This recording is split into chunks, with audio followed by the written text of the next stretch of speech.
Again, this is my cell phone, and don't call me during the making of this video.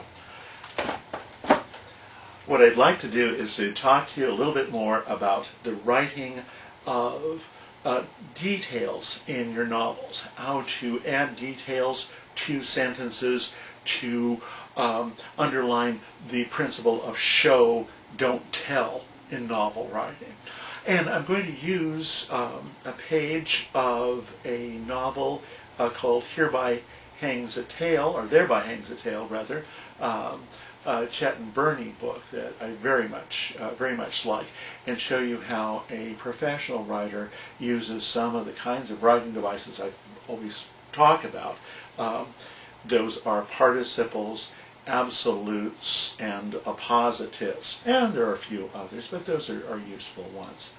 Okay, now during this, it's only a couple minutes long, but during this I'm going to pause now and then and ask you to write your own sentences, and I'm serious about it. Okay, so get a pencil and paper, put this on pause. Let's see, where's the pause button? If I lean out of the computer screen, I can see, yeah, there it is. It's right down there. Okay, the pause button. And when you need to, go ahead and press pause. I'm going to ask you to write the sentence, and start me up again.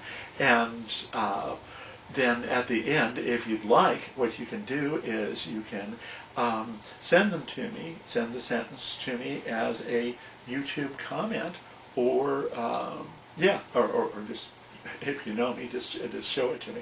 Okay, so let's give that a try.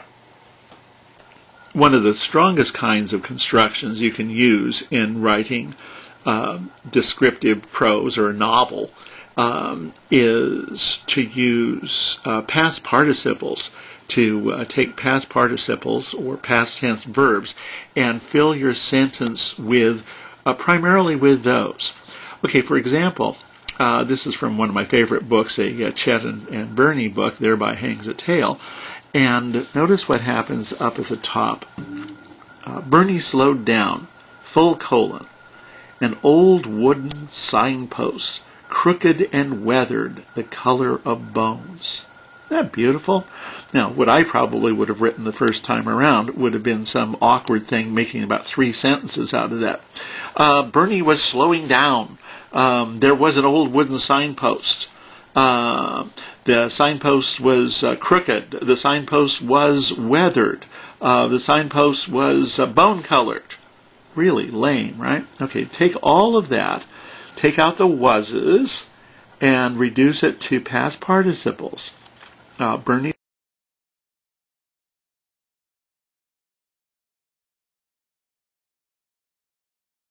slowed down. Love : an old wooden signpost, crooked and weathered, the color of bones. He read the sign. Oh, Lordy, another : in the same paragraph. Loves those things, doesn't he?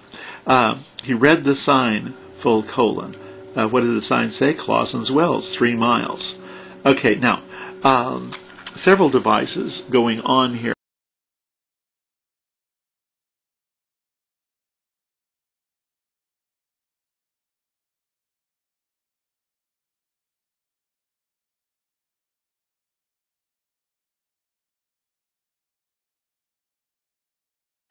Primarily, notice that we've got this reduced to the verbs slowed down. Then we've got the 3 things that that he sees.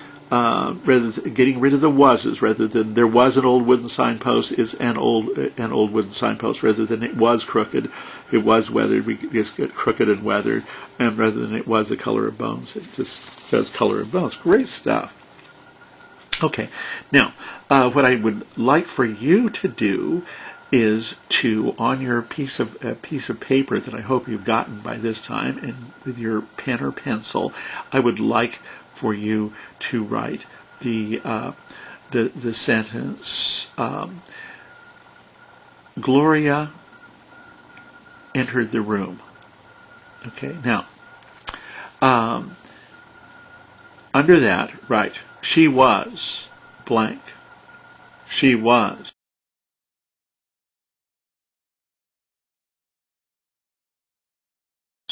blank. Her blank were blank. Okay, one more. Her blank were blank. Okay, now, she was what? She was tired? She was lonely? Okay. Okay, fill those in. Gloria entered the room. She was what? Okay. And she was what again? Now, got those? Her blank were blank. Now, don't get dirty on me. Her eyes were tired. Okay. Her mouth was drooping. Her fingers were shaking.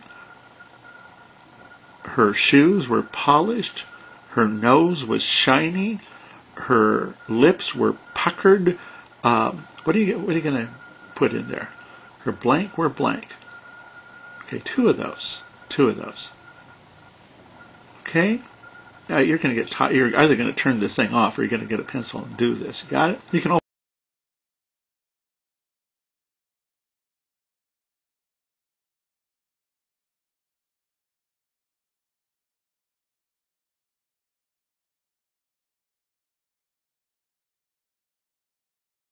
always put this on pause, All right, now, let's do it. Okay, what did you come up with? Okay, tell you what, why don't you type in, send it to me as a comment right down here on the YouTube. You see down in that corner of the screen. Yeah, send it to me as a comment. Let's see what sentence you came up with. Okay, let's look at the next one now. We turned off the paved road onto a dirt track, headed now toward where I'd seen the muzzle flash. We bumped along rather than we were bumping along, or we was bumping along, I suppose. Okay, straight past participle, past tense verb.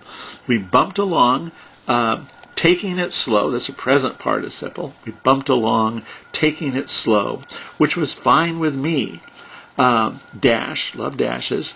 We've had car problems on desert tracks like this, one or two ending in long walks. Okay, that's actually an absolute, isn't it? One or two. That's a part of the trips they had before. One or two, and an ing verb. One or two ending in long walks. Okay, here's yours. Gladys sat down to talk to me. Again. Her voice was blank.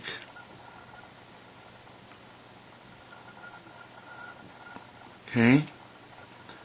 Her hands were blank. Period. Got it? Gladys sat down to talk to me. Okay, now that one I'm already reading.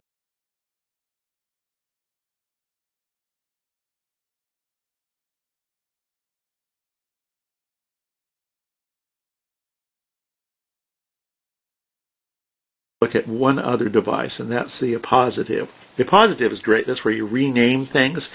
Frank, the red-haired fireman, entered the room. We're just renaming Frank as the red-haired fireman.